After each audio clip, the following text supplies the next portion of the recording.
the debate on U.S. shale gas is divided, polarized. One school of thought argues that U.S. shale development has a lot of hindrances. Okay, shale reserves. There's a lot of uncertainty about U.S. shale reserves. Sometimes some argue that shale amount of the United States is 100 times exaggerated, right? So there's a lot of uncertainty, but I argue that there is a certain level of uncertainty, but what's happening today shows that things are going okay. That's what I'm saying. You will read why the reason is written here. Then, if you go to page 8, this is followed by shale developments outside the United States, page 8. Again, having sort of reviewed the developments in the United States, then the next question is whether or not this will be repeated.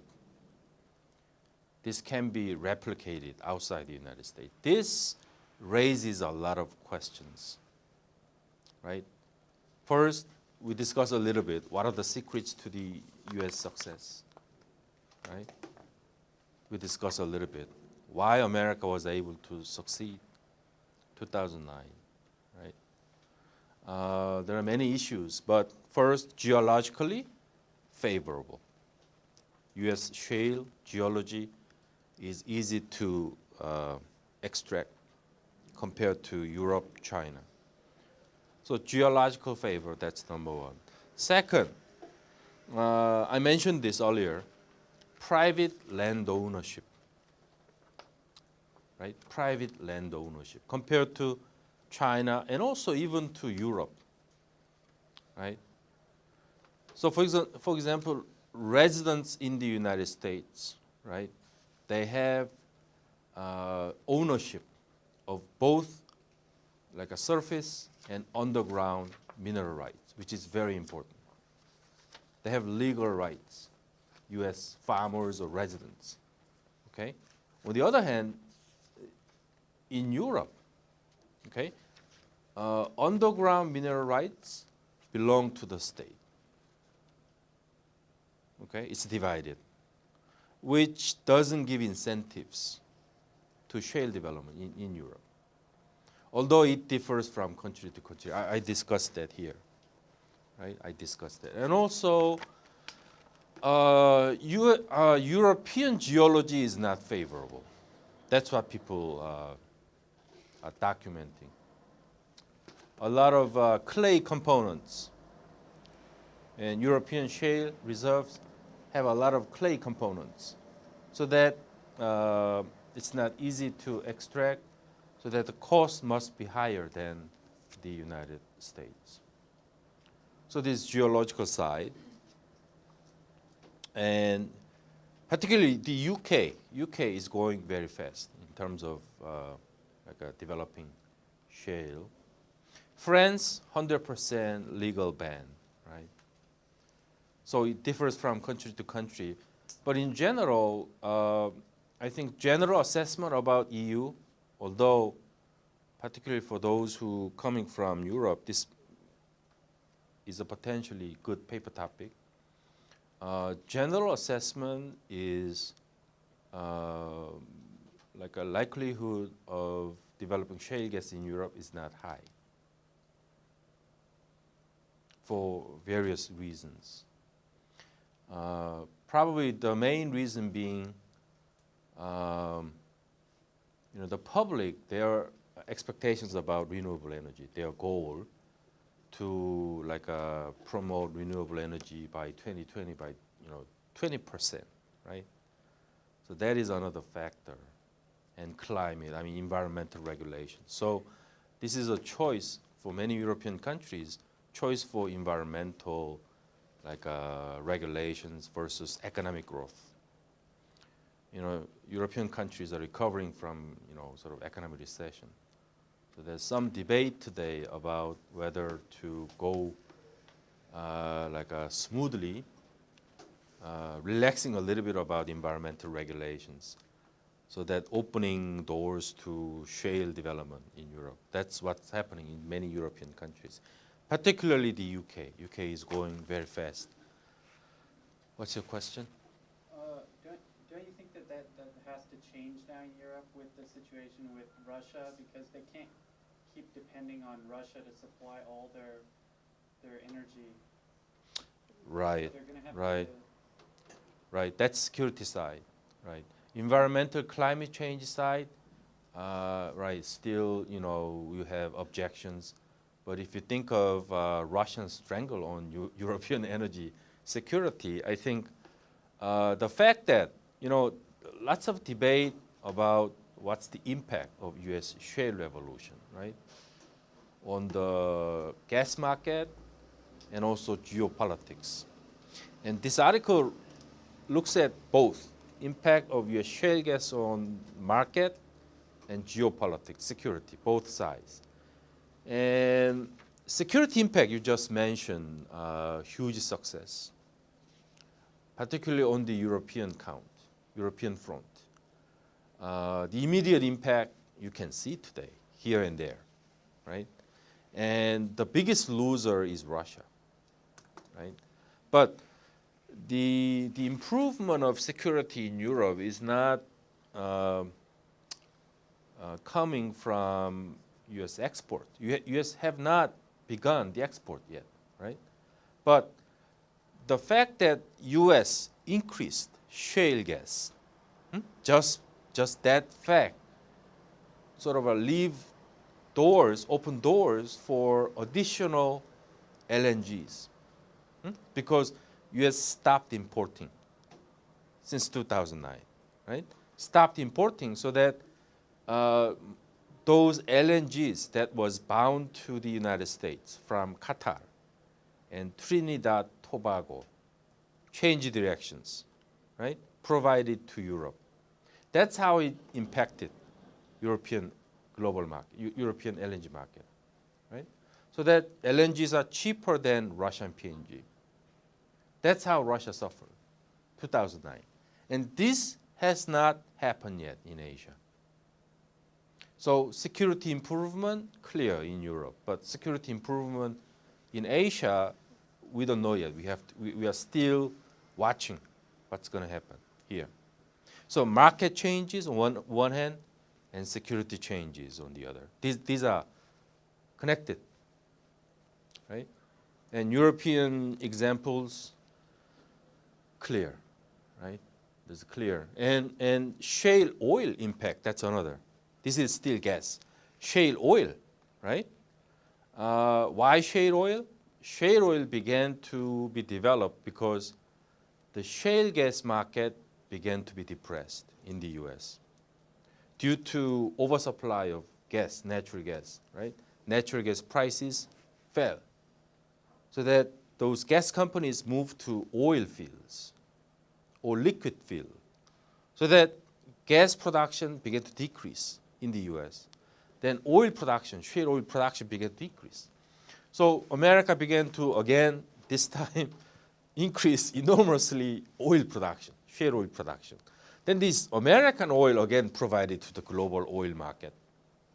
What's the impact of then American oil, shale oil, unconventional oil? Again, you need to discuss. Russia, the immediate, this geopolitical security change is due to natural gas, right? The question remains whether Gazprom this time is going to bust, right? This question has been around so many years, but Gazprom over and over again survived, right? Through different times. But this time, will Gazprom survive? It's going to be interesting because the way Gazprom can survive is probably Russia is also producing a lot of oil, right? Oil price is still high. So when natural gas market is not favorable to Russia, right? The Russian government might again shift to the oil market, then selling oil instead of natural gas. So they're filling the gap. And that's how Gazprom might survive again, right? So very different, angles we can look at this issue. And the impact of oil is felt in many different areas. Iran, I mentioned Iran earlier, right? Iranian freezing of nuclear program. The reason being, again, surplus shale oil, U.S. shale oil provided to the market. So that Iran doesn't have leverage, right?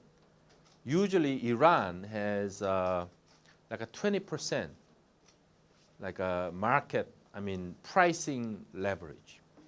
If Iran stops exporting oil, then there will be 20% increase in global oil prices, right? That's sort of a leverage Iran used to have. But this time, after America began to produce shale oil, Iran lost that leverage. That's another change. And OPEC will be our next chapter. Chapter 5 will be about OPEC. The way we look at OPEC, again, along this line, right? Gas market changes. Although OPEC is not about natural gas. OPEC is about oil, right? So next chapter must be looked at from this perspective, how like a current U.S. shale oil production impacts OPEC. How does Saudi Arabia look at unconventional production, U.S. unconventional production? Russia, yes. A lot of interesting reports and articles. And how about Saudi Arabia and OPEC in general, right? So that's next chapter.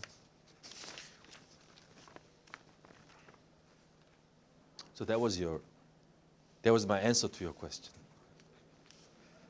And shale development outside the United States, that's China, either China shale revolution, will that occur, right? What's the difference? Again, China, the difference, we covered that last time. Although we haven't finished, you can look at the PowerPoint, right? The next, what are the differences and similarities?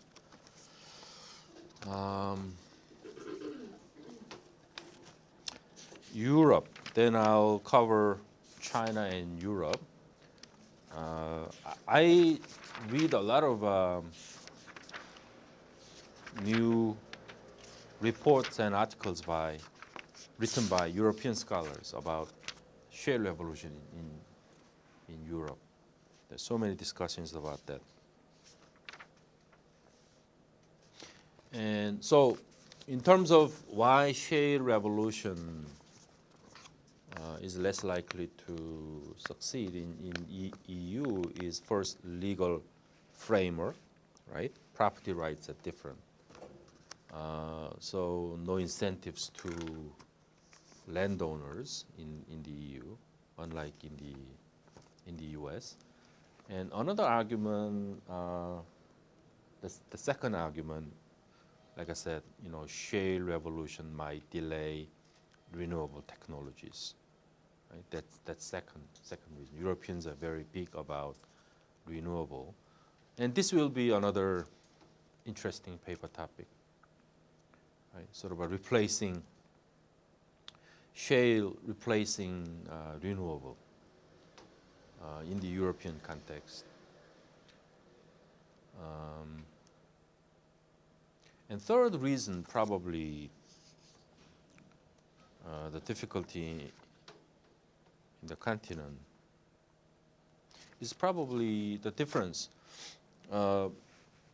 We read about this in the chapter by David Victor, chapter 3. Chapter 3, you might want to go back and read it. The Gas Promise, chapter 3, written by David Victor.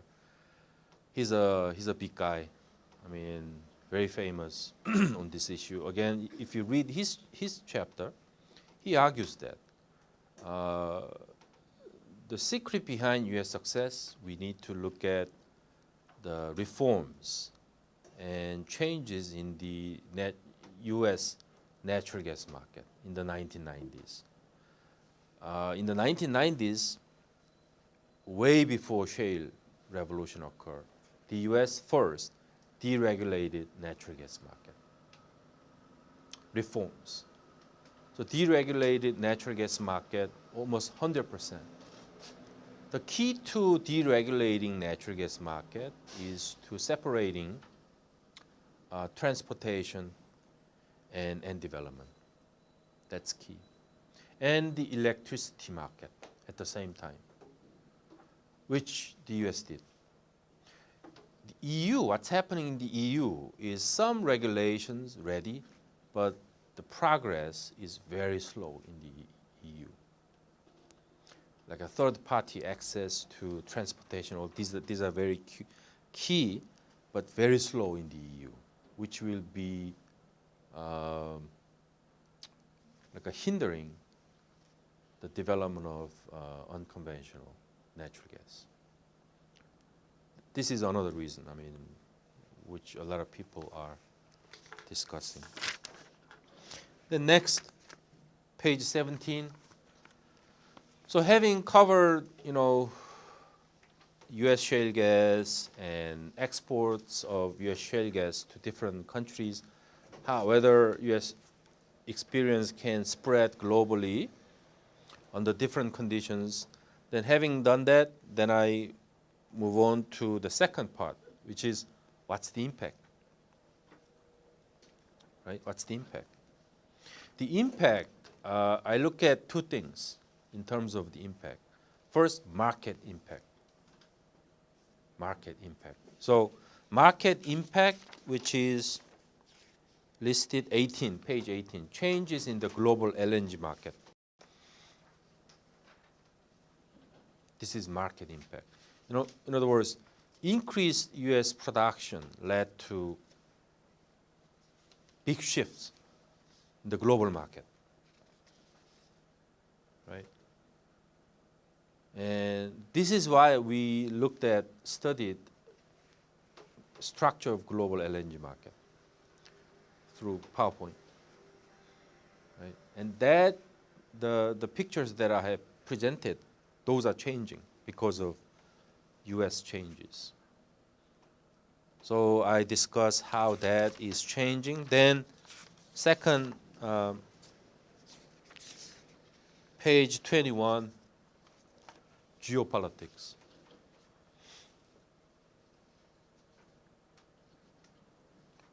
Geopolitics. Here, again, Russia is at the center.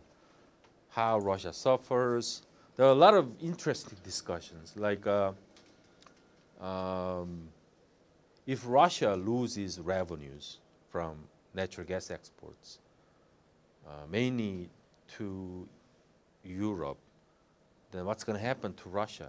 Then almost opposite scenarios. One scenario is, the Russian economy, Russian GDP, the portion of Russian GDP coming from natural gas exports, it'll go down, okay, right? So they lose money, right? And Putin runs his country, relying on these revenues, right?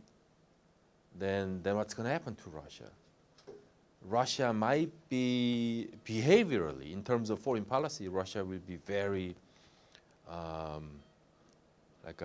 cooperative, will be cooperative to Western countries, even to the United States. But what you see today is exactly the opposite.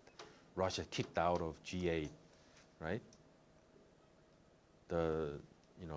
Over the issue of Ukraine, right? So it's going to be very interesting kind of a development in the future about Russia. So I discussed Russia, but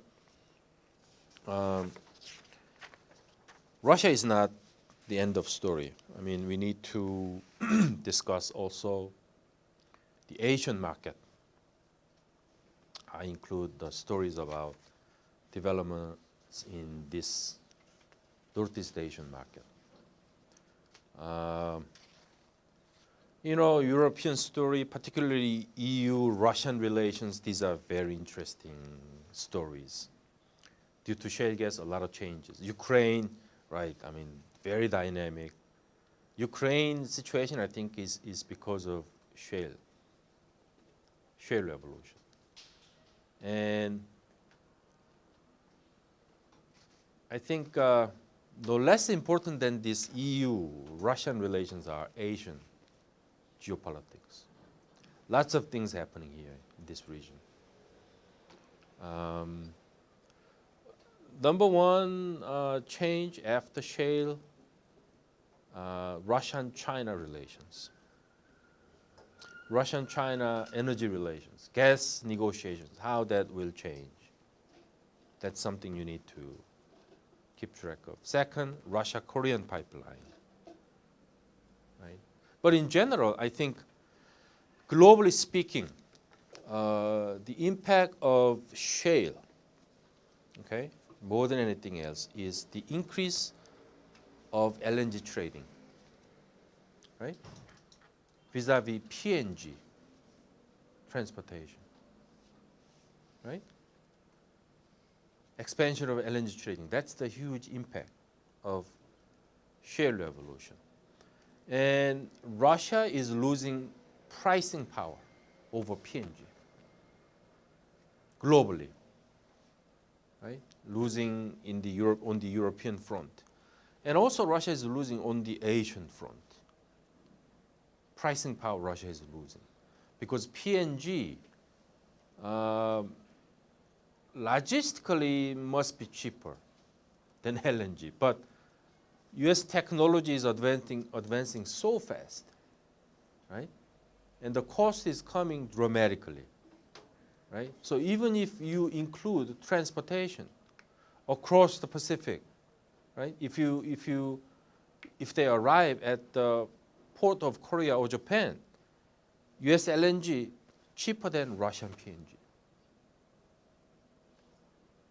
It's not common sense, but it's reality. Right? That's how Russia is losing. That's how Russia is losing market power, pricing leverage. And this will have a huge impact on the geopolitics in Europe and also in Asia.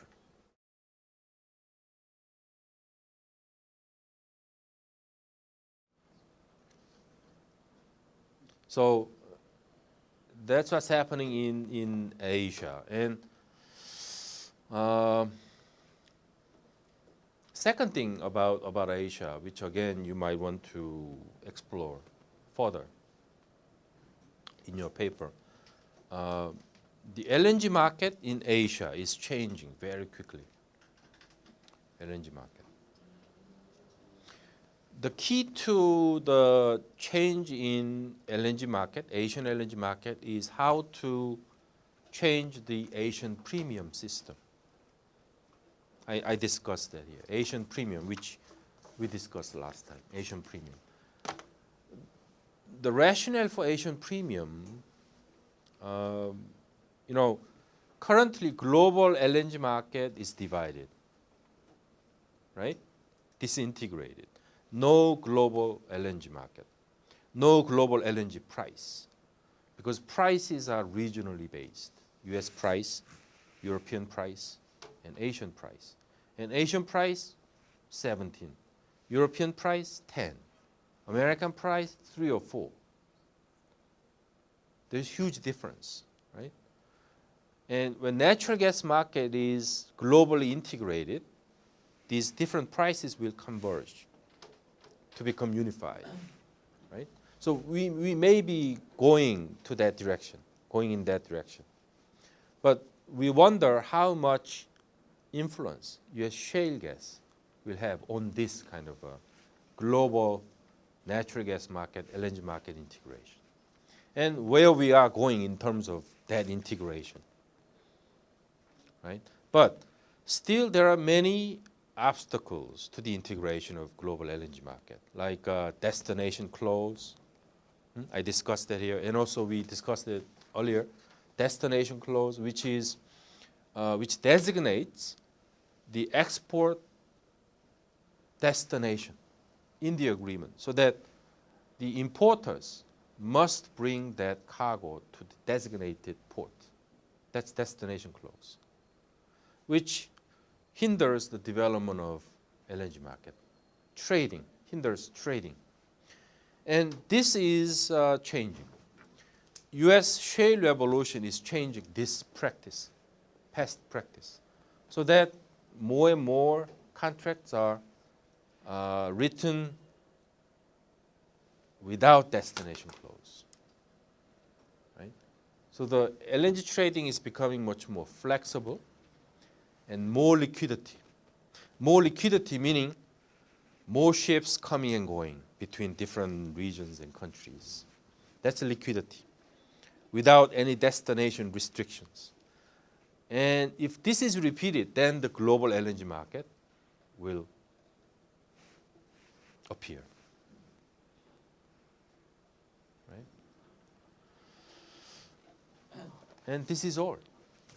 And this is the entire parameter of this class. And when you decide on topics for your paper, you need to somehow come up with something that fits into this type of issues. Right? It must not be exactly about shale gas, but it must be about energy and security. It must be reflective of current changes. But 80 or 90% of current changes about natural gas or LNG or shale. So I don't know how you can get around these shale issues. Even if you have your own topics, I'm not sure how much you can get around shale gas issues. So that must be helping you, right? Define your topic and your research agenda in the remaining of this semester. And next week, first, April 7 will be the day for quiz number 1, right? So better be reading this, right? Read this and come up with your own topic. And next week, after class, like Monday, Wednesday, either Monday, Wednesday after class, we can have individual session about, you know, what you want to write about. We can discuss. Okay. Today, I think chapter 4 is about environmental aspects of shale gas. The author of this chapter is former administrator of EPA, Environmental Protection Agency. He's very top-ranking high official, but clearly the way he writes very different from academics, right? He's a government official, and he knows the stuff because he used to run the U.S. Yes. Under who? I don't know. Some years ago, probably President Bush. Very high-ranking official, EPA administrator, top guy, who runs these issues, environmental aspects of energy development. And the 2/3 of his chapter, I think, from his experience, previous experience as EPA administrator, one of his business was to monitor what's going on. When he was administering EPA, the issues were like offshore energy, oil development, right? There were so many accidents here and there. So initially he writes about how to put regulations, rules and regulations and institutions as to, how these, accidents can be, prevented, and when that happens, how to clean up these, right? Oil spills and all these, and including nuclear, then you can read about it, right? As an administrator, he has, all the experience. And the experience about offshore oil development and nuclear, right, safety issues can all be brought to bear on shale gas safety issues. This is key, shale gas safety issues. What are the environmental hazards shale gas development or unconventional development might pose, right? And what rules and regulations must be put, right? Based on nuclear, right, safety issues, based on offshore oil development issues. That's how this chapter is written. That's how this chapter is written. So I'm going to be focusing mostly on shale gas safety issues, right? What are the environmental problems shale gas raises, and the way we can build rules and regulations, norms within the U.S. context, right? Within the U.S. context. But this is not only about the U.S. Issue. It's also a global issue. It's about time to think about sort of make rules and norms and regulations about how we go about developing, extracting shale gas efficiently and safely, right? Because we know now the benefits of shale gas, right? Shale gas and unconventional gas. We know the benefits, right? Still, there are downsides, right? But knowing these downsides, we need to extract it, make the most of it, right? We need to develop it. We want a lot of them, right? We need to develop it efficiently. But the way it is not environmentally hazardous, right? Safely. These are two key issues. Efficiently, how to extract it efficiently and safely, right? So globally, I think the U.S. must exercise some leadership in terms of how countries get together and make some rules, right? Muster ideas and make some rules, right? Scientific knowledge, it must be collected, right? And make some rules, which is lacking still. And he's talking from the U.S. context, right? EU might have their own context, right? China is just beginning, right? But first, we need to know what are the problems, environmental problems, right? What are the benefits and problems? First, we need to scientifically know, right, the truth. Because the truth always, sometimes about this issue particularly, the truth is hard to get. Because some facts are sort of distorted ideologically. Some shale gas stories are immensely exaggerated. Shale gas dangers, immensely exaggerated sometimes, right? Because they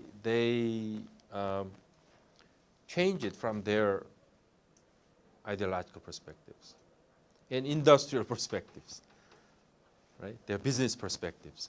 So the real truth is hard to get, right? Yes? There was a movie in the U.S. About fracking.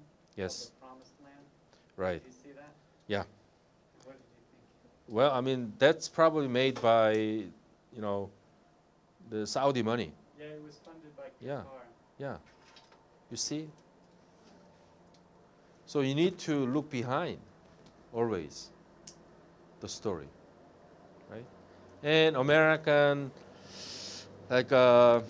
campaigns against shale development in New York, Pennsylvania. I mean, there are TV documentaries and films.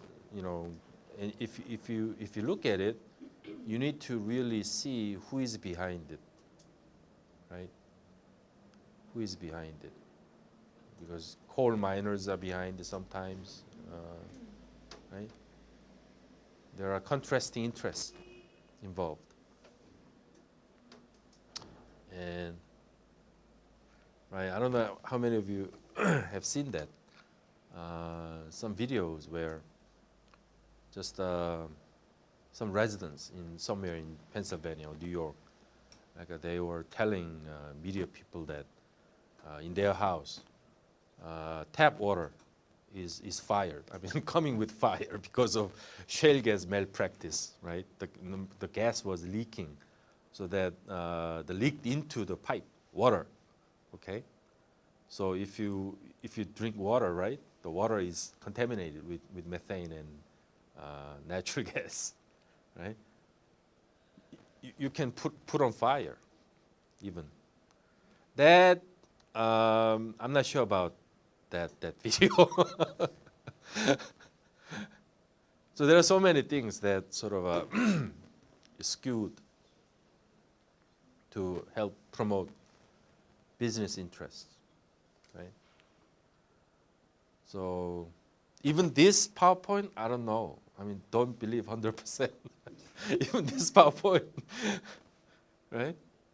So what are the problems of shale gas, right? The real truth is difficult issue, right? But as far as I know, I think this guy also trying to convey the message, the author of this guy. The government, right, the government is important, right? As a, what was your question? Shale gas is illegal in France, and I was wondering if you thought it was illegal because of safety issues. Shale gas is legal? Yeah. What do you mean by illegal? It depends. It's banned, Yeah, in some countries, but not in many countries. But in some countries, but why do you think it's banned in some countries? Oh, right. Like I said, I mean, the scientific evidence is not, 100%, right, proved yet, even in the United States. Like I said, there is still some level of uncertainty, right, about many aspects, right, about many aspects. So it's important first to prove scientifically, right, scientifically. That work is in progress. That work is in progress while companies are drilling, right? That's the US. That's the US. But in some European countries, until after evidence comes out, right, they are banning. That's the difference between the US and some European countries. And a lot is left to companies in the US, companies. And this guy, William Riley, what he's saying is that, yes, American style leave a lot of things to companies, right? And companies, according to him, have pretty good, right, rules and regulations, right? Safety regulations. Because that's how American companies are designed. American companies, CEOs in charge of shale gas development, right? If he develops shale gas safely without any accidents, his bonus dramatically goes up, right? But if something happens, right, something going wrong, then he gets nothing. That's how American business is structured, right? Incentives. So that, not 100%, but pretty much safe. Pretty much safe. There are so many safety valves, right?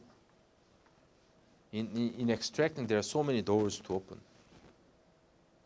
So that pretty much safe. And that's what I hear from many people. But the concerns, some concerns like in normal situations, if things go normally, it's okay, pretty much safe. But like in emergency situations, like shale gas market fluctuates, right? So that sometimes shale gas companies, they don't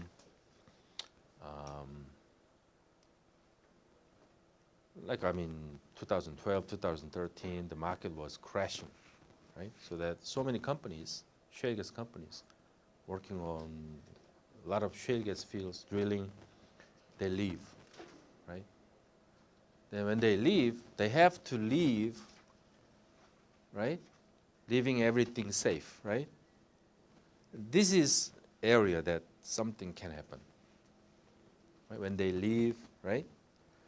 Then they cannot. When they don't clean up everything, right? Then something happens. That's sort of areas that problems can occur. I think he discusses that, right? Now, so shale gas safety. These challenges are new, right? So he compares these shale gas safety challenges to offshore development and nuclear safety issues. Casement is important. Casement, like a shale gas extraction pipe. If you look at it, there is a very safe type of casement that is surrounding the pipe, so that no leak can happen, right? So this casement is important. Water issue that this really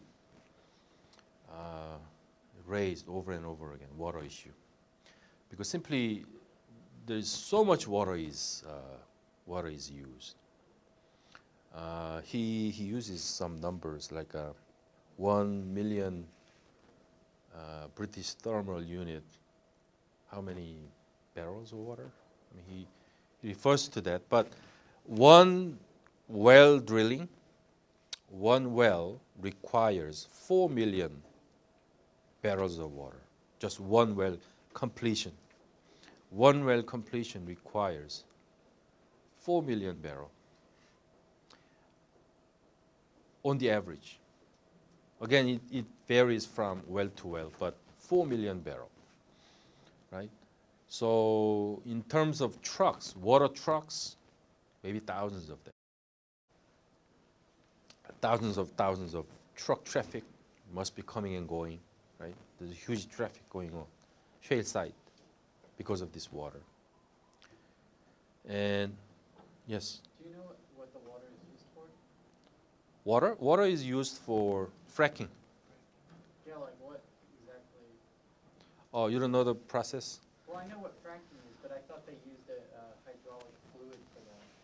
Yes, I didn't yes. know they used water as well. They use water, 98% water. Oh, they mix the fluid with Yeah, water? yeah. Just 1% chemical, Ah. 98% water, and 1% sands. So it is water, basically, then chemicals, and sands. These are fracking materials. And you put it into pipe, fracking pipe. Then these fracking pipes, right, goes vertically, right? 3,000 meter, goes vertically, then moves horizontally. And it fracks the rocks horizontally when they go horizontally by exploding. Water comes out of the pipe, right? Enormous pressure. Then that's how they break the rocks. Then when they break the rocks, there's a fissure, right? These fissures, then into these fissures, sands go in. Sands, right? And then sands remain into this fissure so that gas comes out. So sands are necessary for that process, and chemicals. And water must be dirty after this process, right? somehow this water must be right, cleaned up, right, somehow. A lot of water. And in terms of making money, I think the company that has technology to clean up this water must be making a lot of money. Yeah, it's a good business. I actually saw an advertisement on TV from a company called Halliburton. who's Halliburton, involved yeah. in fracking, and they said that they had invented a new fracking fluid that was made entirely of food industry materials, so that actually a person could drink it and it wouldn't have any Oh, really? effects on somebody who drank it. Mm. Did you hear about that or know anything about No, I have heard that waterless frac. Waterless frac. According to that technology, you don't need water. You need maybe some type of propane or gas. You don't need water. And that technology has not been commercialized yet. But some years down the road, maybe usable. But at the moment, water is key. Yeah. What do they do now with the waste, the dirty water waste? Dirty water must be reusable. Now Must it's be, reusable? yeah, clean up. Then you treat it, somehow. Then must be reusable. Is it? Yeah, It must be, but is it? yeah. But different, according to must be different from country to country. Yes. Do they pull the water out through Yeah. the same pipe it went in? So they suck it back out? Or do Uh, they just leave it in there and then it comes out somewhere else? that I don't know about that. Somehow must be different pipe, I guess. Must be different pipe. But somehow it has to be like out onto the ground again, right? Then they have to be treated. There must be specialty company. Must be specialty company, right? And Korea is good at that. Korea.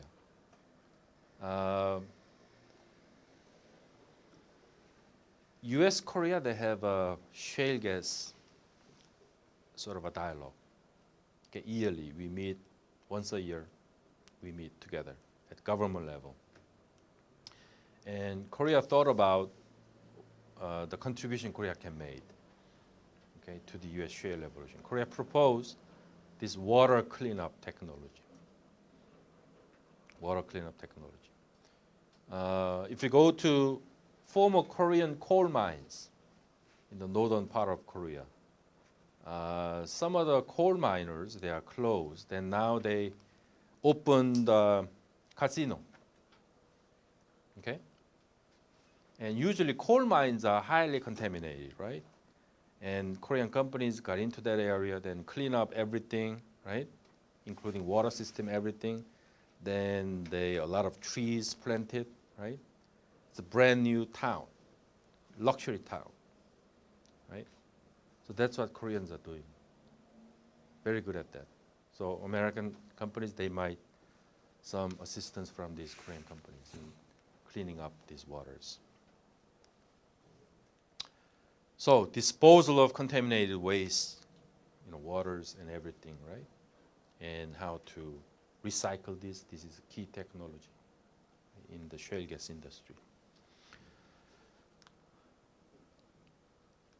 Particularly in New York, Pennsylvania, it's different. Shale gas extraction is moving to this area currently, right? From Texas, Louisiana. Texas, Louisiana, it's a traditional center of U.S. oil production and natural gas production, right? It has every infrastructure, pipeline, everything. But this doesn't have it. Okay, these are residential areas, right? So giving a lot of stress to the environment. So this is posing a lot of problems for the U.S. government. Sometimes they're sending waste to landfills, unprepared landfills. This is becoming an environmental problem. That's why Koreans are ready to get in, right? Methane debate. This is an important debate. Methane debate. Environmental side to shale development is the debate on methane. Right? Methane. Methane is type of greenhouse gas. Okay? But compared to CO2, is much more powerful, much more damaging to the air, to the environment. Okay? More dangerous than CO2s. And natural gas, shale gas, natural gas, once they are out, same thing, right? Natural gas, most of natural gas, I think, is composed of methane. There are some other components, right? But mostly methane. So if you extract it, methanes are leaking. That's scientific evidence. If you extract it, methanes are leaking, right? And also, not only at the extraction stage, transportation stage, you have a long, right, pipeline linking field to terminal, right? You need infrastructure, pipeline, connection. And methane leaks also through this transportation process. So extract it, when they extract it, and also transport it. It's leaking, methane is leaking.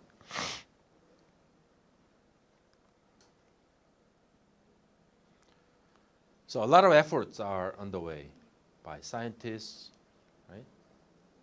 And they are measuring the amount of methane leaks. The extent of methane leaks not scientifically proven, but some I think data available by some scholars that I want to go back later. How to capture methane release is very urgently needed. Let's look at this. Again, GHG implications of shale gas extraction. This is something that a lot of scholars are debating. But, you know, GHG footprint of shale gas, not enough study, okay? Not enough study. Very rudimentary stage still. A lot of concerns voiced, right? Very little is known, right? Very little.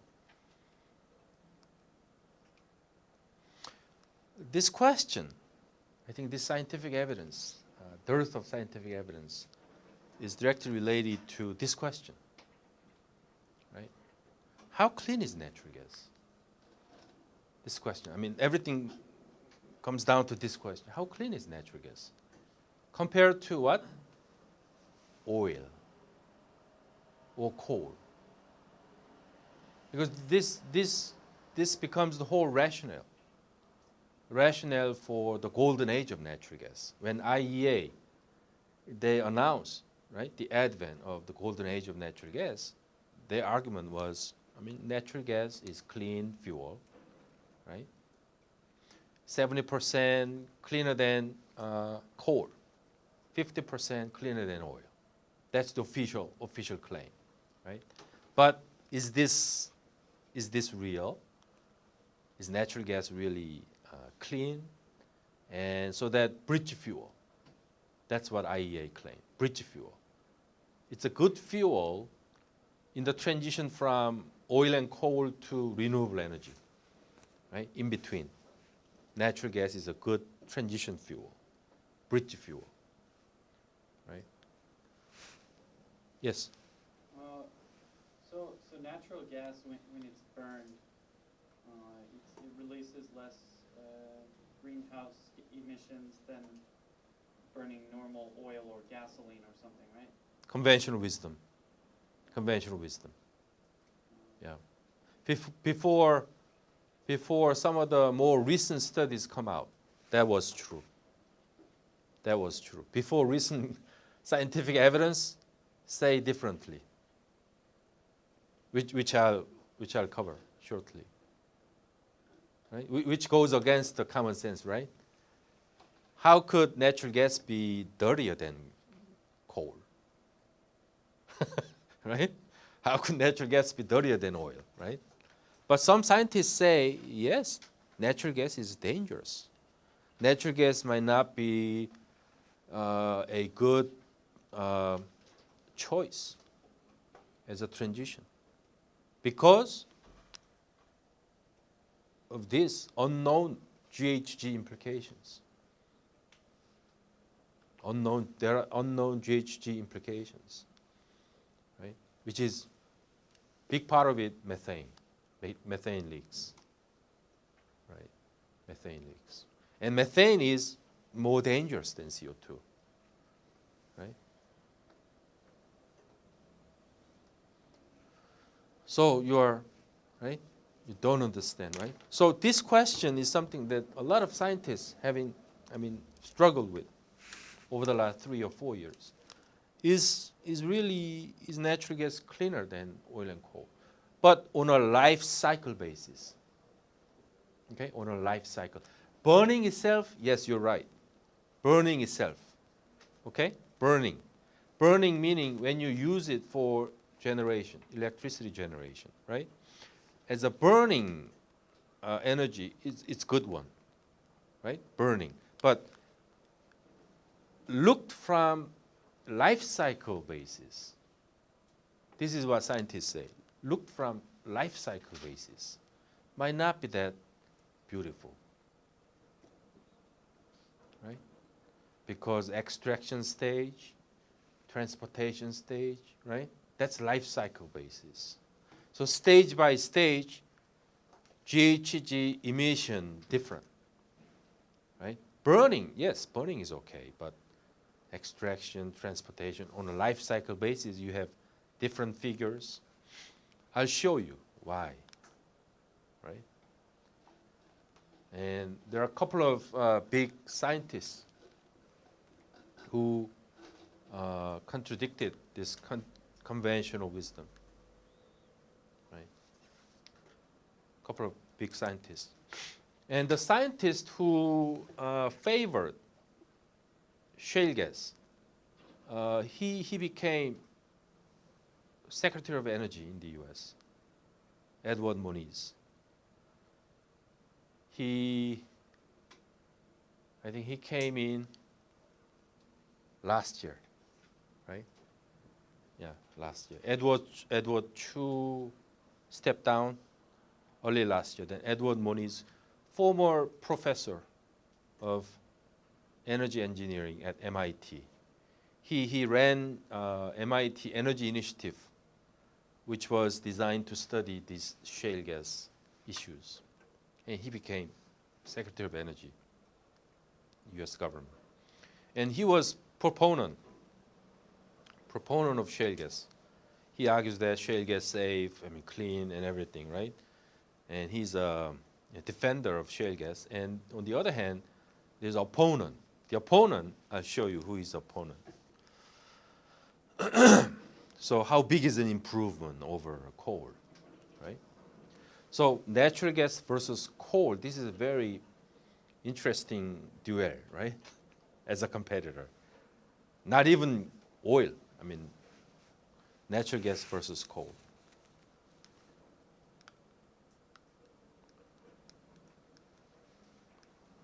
So here's the science of shale gas. Science of shale gas. Science of shale gas, like I said, the proponent was Edward Moniz. The opponent was, his argument, natural gas is not cleaner than coal on a life cycle basis. He is this environmental scientist at Cornell, 2009. and his study called Preliminary Assessment of GHG Emissions of Natural Gas, 2009. According to his study, which became very scandalous later, right? Because thousands of shale gas companies, right? They read this, and this is a strong warning signal for all these thousands of shale gas companies, right? Because he says, look at this. This is the emission amount. Let's compare natural gas and coal. I mean, he was very ambitious. Very ambitious. He was comparing natural gas to coal. But the direct comparison shows, just conventional wisdom, shows natural gas 13.7 grams carbon per million joules, coal 24 million, okay, which is commonsensical, right? But direct emission, indirect emission. I mean, direct emission means burning at power plants. That's what it means. Direct emission is burning at power plants. That's direct emission. Indirect emission, still coal is bigger, although at a smaller scale compared to direct emission. Indirect emission, I need to see. Maybe indirect emission means, emission of sort of CO2s that that's done outside the burning process. That's all indirect emission, right? Because when you extract shale gas, okay? When you extract shale gas, you use a lot of equipments, right? Pump and everything, right? Trucks, heavy traffic, truck traffics, and they use oil and everything, right? They emit CO2s. That's indirect emissions of CO2s. So CO2s, clearly coal is bigger, right? But problem is methane. Methane, much bigger here. So that if you combine them, if you add up, which is bigger? This is bigger. This is life cycle basis comparison.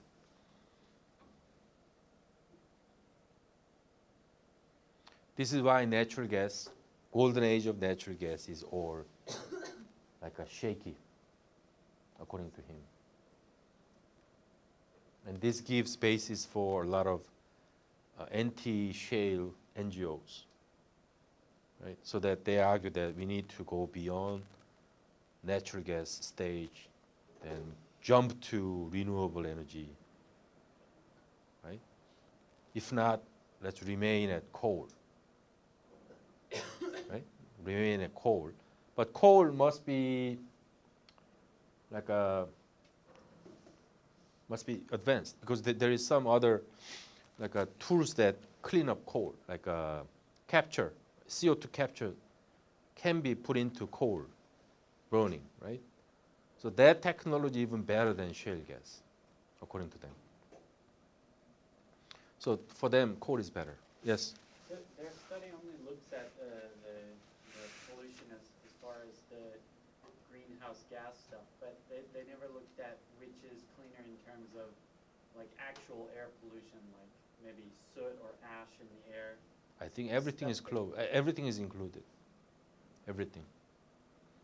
GHG, everything is included there.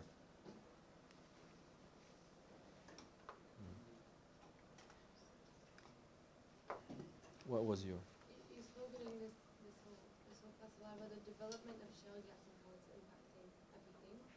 And so with this knowledge, this recent knowledge, how do you think this knowledge will impact the market? Do you think the market is off, so it's just gonna? Oh no.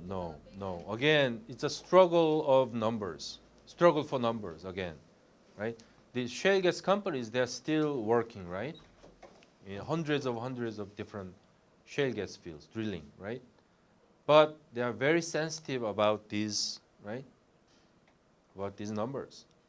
Because when these numbers accumulate, right, it erodes their rationale, right?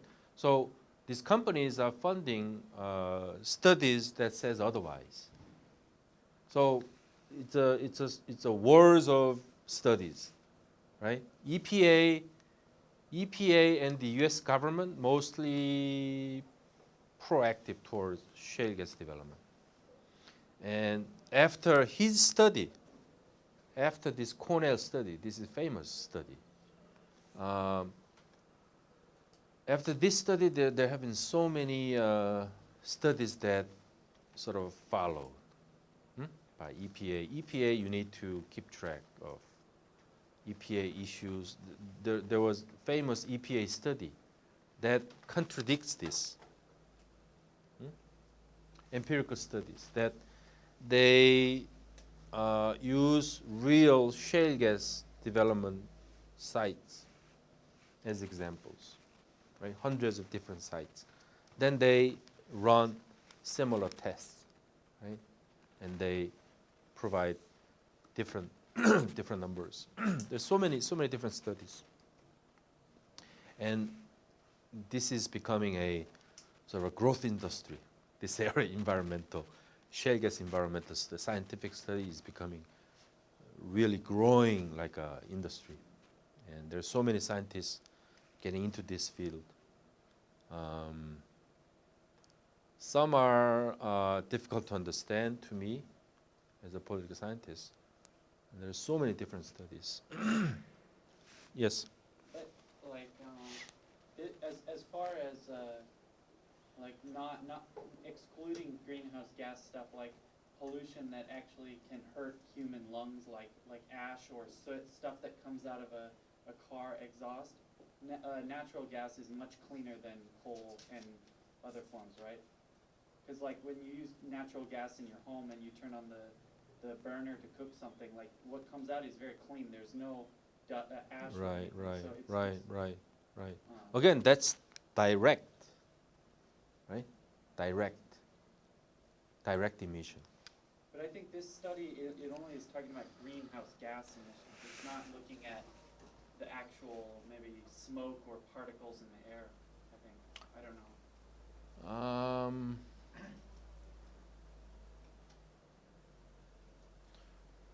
Well, I think that you mean if natural gas is used for cars and homes and right? Yeah, because like greenhouse gas is like a separate issue from Right. city air pollution. Oh, okay. Yeah. Okay. Right. But natural gas is not used for cars in America on a full scale yet, But right? in Korea it is. Like I see a lot of buses are Oh yeah, using natural yeah. gas. We might have different results from this region. Yes, this is the American context. The American context, and in America, natural gas still majority of natural gas is still used for power plants. Okay, which is direct burning. Okay, and you might want to also think about the numbers of different drilling wells, okay, and shale gas fields. When they work on these different number of wells, right, extracting shale gas, right, and his concerns, I think, about exactly that, right, leaking methane from all these hundreds of different shale gas drilling wells, and today, I mean, not even leaking, but burning methane. Flaring, I mean, maybe better term, flaring methane. Even bigger problem, right? There's so many drills, I mean, holes that are left, right? And these companies left these shale gas fields. And through these holes, natural gas comes out, right? Then they're flaring it. In many places in America, a lot of natural gas is simply being flared and have a huge impact on climate change, I guess. Right? I think that's exactly what it means. You're right. I mean, clearly the city and everything, but compared to that, this extraction, extensive extraction stage, flaring, burning, it's a huge problem, and leaking, right? But there's also another aspect when it comes to this debate, like pollution, like in the city, like dust. You can actually see that.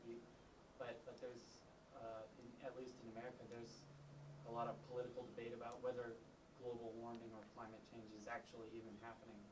So there could be that aspect, like in that case, people would prefer natural gas because on the air pollution aspect, it's much less severe than. Okay, so your kind of attitude is toward like shale gas is savior, right? Right. All right.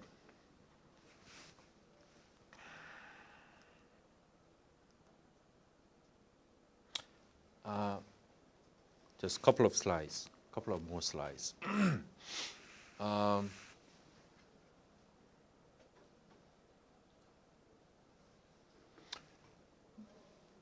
He also argues that one of the implications of shale development is that replacement of coal by natural gas in the U.S. power plants.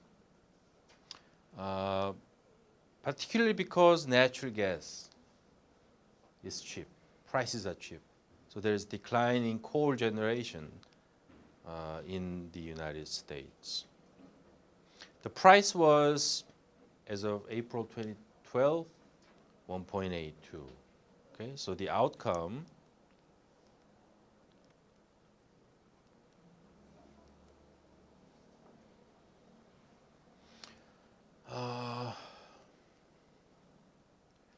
this is something else. Let me first show you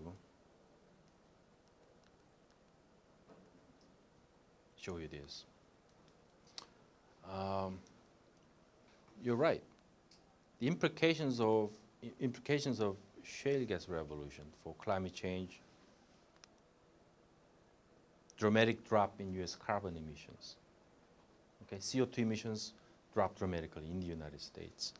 Like for instance, 20-year low, April 2012. Mainly because of that sort of a fuel switching. That's what it called. Fuel switching. In the United States, shale gas revolution brought fuel switching. Coal to gas fuel switching. And that led to carbon emission drop. 2009, when Obama came in, he set out this goal, 17 below 2005 levels by 2020. Okay? And as of 2013, this was the level, 6,000 million metric ton in 2005. 2012, US CO2 emissions, 11.7 below 2005 levels, which is very, not far behind Europe, right? So huge achievement in the United States because of shale. So like I said, coal to gas, fuel switching, this is important, right? So coal market share dwindling like this. From 50%, 33%, right? Dramatic drop in coal market share. Natural gas market share goes up 30%, right?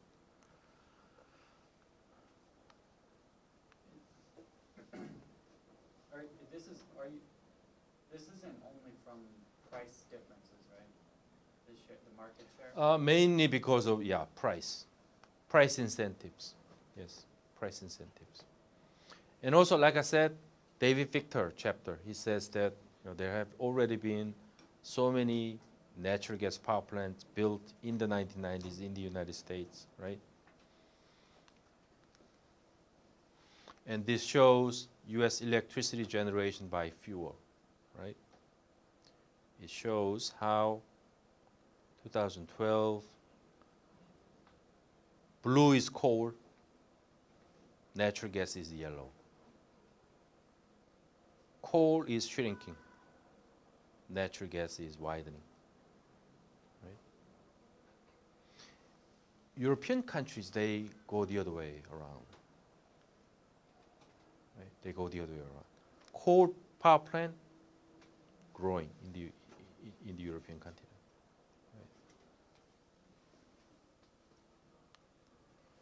Right?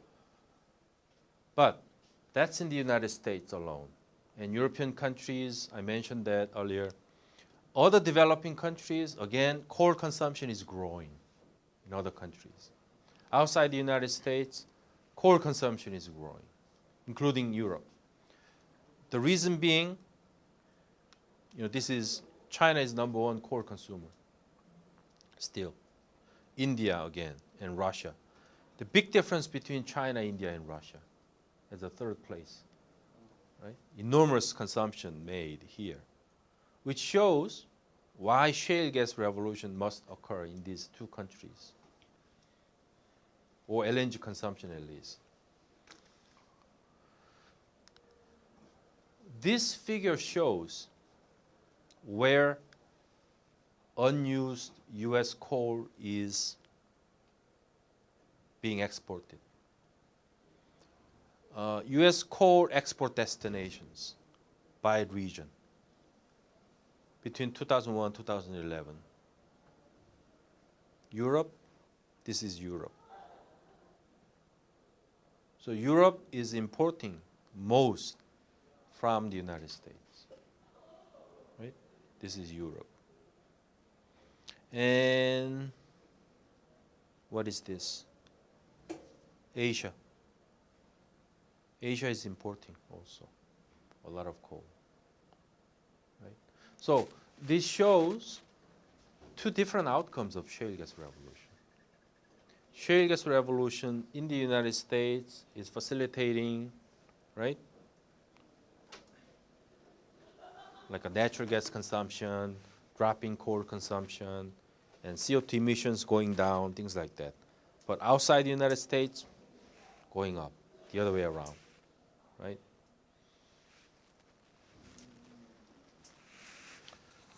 Okay, I think this is what we have to do today. I just have a question, Professor. For me, it's just drawing a picture that actually emphasizes the fact that Kyoto Protocol is actually had failed, because you can see that European countries actually signed the Kyoto Protocol, that they need to decrease the amount of greenhouse emissions. Right. But from this picture, you can see that it's actually increasing, and there is no significant changes. Right. So it's just making Simply, climate change negotiations, Kyoto Protocol is not even in the radar screen. It's way over. Somewhere. Our interest and the interest of many governments today, how to fill the enormously increasing energy demand, and how to grow the economy, particularly in the European countries, right? So these environmental, good, noble goals of climate change, put to the back burner. It's a sad story, but we are in the middle of debating, which is sort of a best way of meeting energy demand, right? Increase in energy demand. We are in the middle of that debate, and we have found natural gas, right? Unconventional one, and we expect this bonanza of shale gas will help us meet the demand, right, efficiently. So then we can come back to this climate change and environmental issues. But at the moment, first thing first. First thing is to take care of this, right, efficiency issue first, because we are not even sure how good natural gas is. We are not sure. Scientifically, we are not sure about that yet. Right? More studies needed. But without natural gas, what's the alternative? Right? There is no alternative. Nuclear, I mean, so dangerous.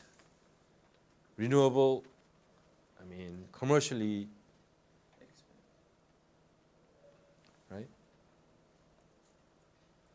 I mean, different countries have different, like, priorities.